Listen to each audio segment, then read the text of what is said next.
एक स्थानीय कार्रवाई से भारतीय सेना को एलओसी पर कुछ हलचल की खबर मिलती है। जब तहकीकात होती है तो पता चलता है कि कारगिल डिस्ट्रिक्ट में एक बहुत बड़ी घुसपैठ हुई है और घुसपैठियों द्वारा कारगिल के आसपास के इलाकों को पूरी तरह ऑक्यूपाई कर लिया जाता है। पता नहीं मशकों में 10 किलोमीटर तक घुस आए थे। पाकिस्तान द्वारा मुल्क का उल्लंघन किया गया।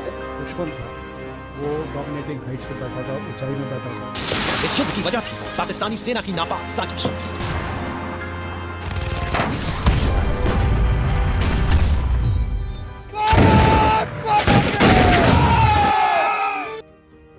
20 फरवरी 1999 तत्कालीन प्रधानमंत्री श्री अटल बिहारी वाजपेयी ने बस से लाहौर तक की यात्रा की। का मेन इनिशिएटिव दोनों देशों में शांति स्थापित करना था। इसीलिए दोनों नेशंस के बीच बाइलैटरल लाहौर डिक्लेरेशन साइन हुआ।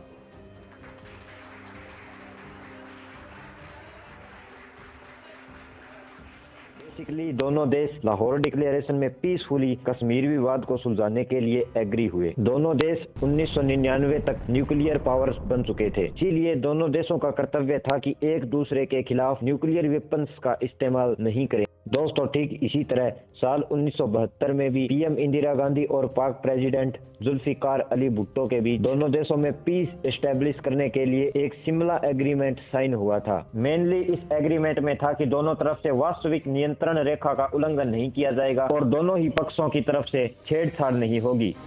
काफी ऊंचाई होने के कारण कारगिल डिस्ट्रिक्ट के इलाकों में अक्टूबर के महीने में ठंड काफी बढ़ जाती है। इससे इंडियन आर्मी इन बंकरों को छोड़कर पीछे हट जाती है और इसी चीज का फायदा उठाकर इन लाहौर डिक्लेरेशन के कुछ दिन ही बाद जनरल परवेज मुशर्रफ और उनकी गैंग ने कारगिल वार को प्लान किया और इसे नाम दिया गया ऑपरेशन बद्र। इसमें जब भारतीय सैनिक अक्टूबर में बंकर छोड़कर पीछे हटेंगे तो उसी वक्त पाकिस्तानी आर्मी हथियारों से सजग लौसी पार कर इन बंकरों में डेरा डाल लेगी।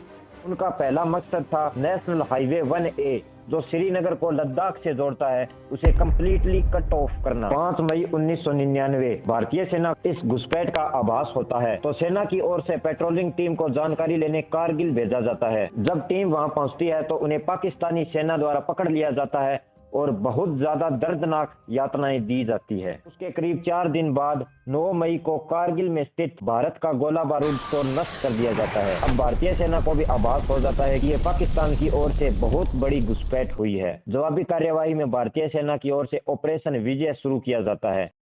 इस ऑपरेशन में भारतीय सेना की अलग अलग टुकड़ियां कारगिल डिस्ट्रिक्ट में भेजी जाती है। 26 मई को वायु सेना भी ऑफिशियली मिशन सफेद सागर लॉन्च करती है। वायु सेना का मेन मकसद उन पाक ऑक्यूपाई बंकर्स को टारगेट करना था, लेकिन इसमें एक डिसएडवांटेज भी सामने आया क्योंकि इस कॉन्फ्लिक्ट में इंडियन सोल्जर्स भी लगातार इन पहाड़ियों पर चढ़ाई कर रहे थे तो इन्हें आइडेंटिफाई करना मुश्किल हो रहा था। इससे इंडियन सोल्जर्स भी टारगेट में आ सकते थे। इस युद्ध में सबसे ज्यादा मुश्किल था द्रास सेक्टर के उन पहाड़ियों पर चढ़ाई करना जो लगभग 10 से 18,000 फीट की ऊंचाई पर थी।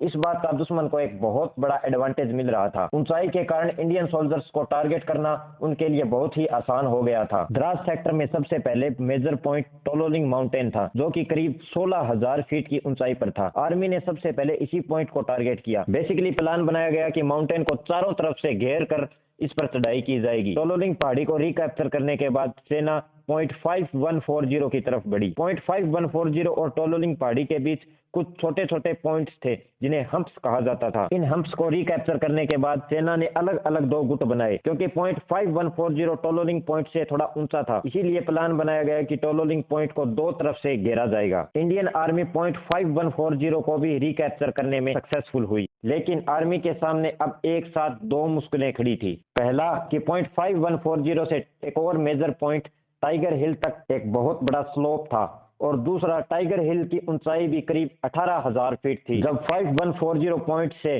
स्लोप से टाइगर हिल की तरफ इंडियन आर्मी बढ़ी तो दुश्मन ने भयानक फायरिंग शुरू कर दी।